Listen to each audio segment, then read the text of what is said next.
जो हमारे उर्दू सबक में मिले जुले रहते हैं उन सब को मैं खुशामदीद करता हूँ। आइए और नए अल्फाजों से हम आरास्ता हो जाएंगे। எங்களுடைய உருது பாடத்துடன் இணைந்திருக்கும் அன்பர்கள் நண்பர்கள் அனைவரையும் அன்போடு நான் வரவேற்கின்றேன். வாருங்கள், முக்கியமான சில புதிய வார்த்தைகளை கற்றுக்கொள்வோம். இன்றைய பாடத்தில் ஹிந்தி வார்த்தைகள் அதிகமாக இணைக்கப்பட்டிருக்கின்றது. அது உருதுவிலும் பாவிக்கப்படும்.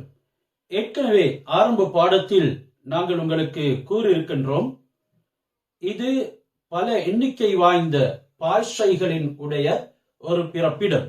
பல எண்ணிக்கை வாய்ந்த பாஷைகள் இதிலே அமைய பெற்றிருக்கின்றன. அந்த முறையில் அமைய பெற்ற பாஷை தான் உருது. நான் உங்களுக்கு இன்று கொண்டு வந்திருக்கக்கூடிய இந்த வார்த்தைகள் ஹல்சல் ஹல்சல் ஹல்சல் என்று சொன்னால் தடுமாற்றத்துக்கு குழப்பத்துக்கு கூறப்படும். தடுமாற்றம், குழப்பம். பச்பன் பச்பன் சிறு பிராயம். பச்பன் சிறு பிராயம். ஹம்தம் ஹம்தம் என்றால் காதலர், லவருக்கு கூறப்படும் ஹம்தம். மேலும் கர்தன் கர்தன் கழுத்து. கர்தன் கழுத்து. கல்பல் கல்பல் என்றாலும் தடுமாற்றம். மேலும் இது நாம் சிங்கள மொழியிலேயும் இதனை சில சந்தர்ப்பங்கள்ல கேள்விப்பட்டிருப்போம். கலபல என்று சொல்வார்கள்.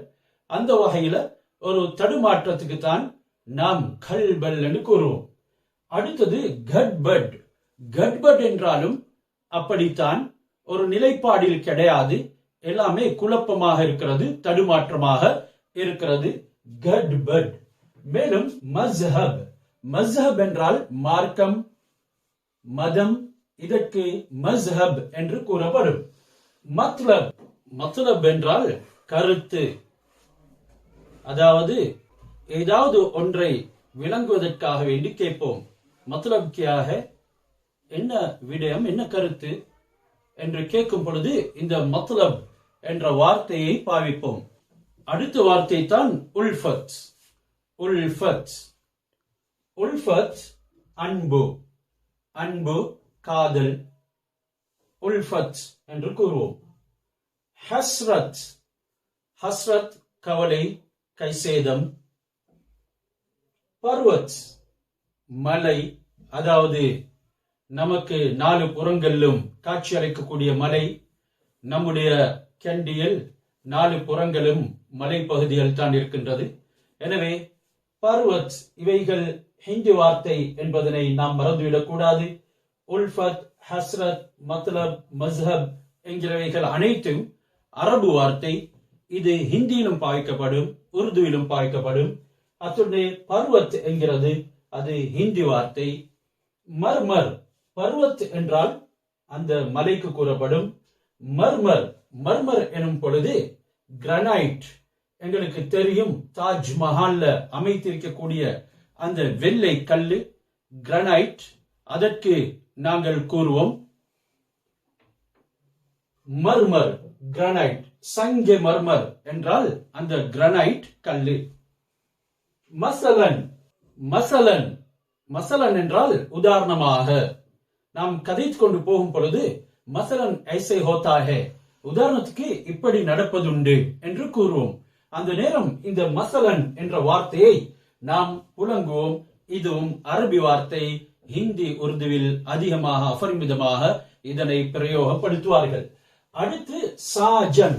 சாஜன் என்றாலும் லவர், காதலனுக்கு நாம் கூறுவோம் சாஜன். ஆராதனா. ஆராதனா என்றால் பூஜை. ஆராதனா, பூஜை.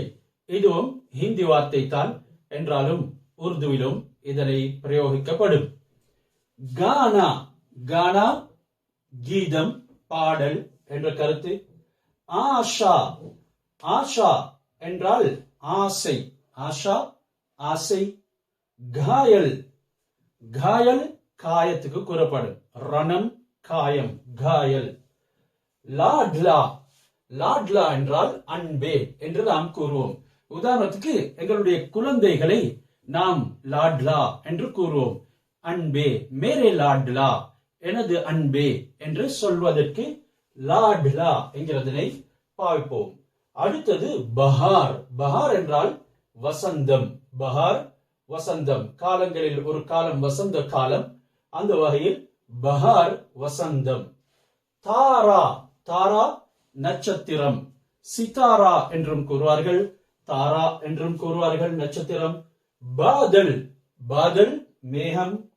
சிராக் விளக்கு. சிராக், சிராக் விளக்கு. பிஜ்லி கரண்ட்டுக்கும் சொல்லப்படும், மின்னலுக்கும் சொல்லப்படும். பிஜ்லி மின்சாரம், மின்னல். தர்த்தி, தர்த்தி பூமி. தர்த்தி இதுவும் ஹிந்தி வார்த்தை. தர்த்தி, பூமிக்கு நாம் ஜமீன் என்றும் கூறுவோம். ஹிந்தியில் தர்த்தி, அது உருதுவிலும் பாய்ப்பார்கள். ஜவானி வாலிபம். ஜவானி வாலிபம். அடுத்த வார்த்தையை பாருங்கள், ஜீவன். ஜீவன் என்றால் வாழ்க்கை, உயிர். இதற்கு கூறப்படும் தூ மேரே ஜீவன் ஹே, நீ என்னுடைய உயிர், நீ என்னுடைய வாழ்க்கை என்று சொல்லும் பொழுது நாம் ஜீவன் என்பதனை பாவிப்போம். அடுத்த வார்த்தை தான் பரி.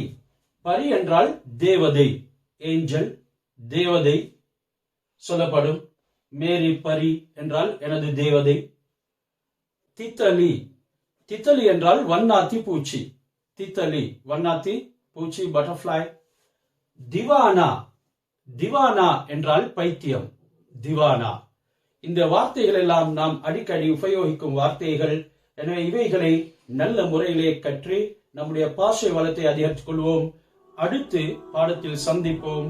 ஹுதா ஹாஃபிஸ்.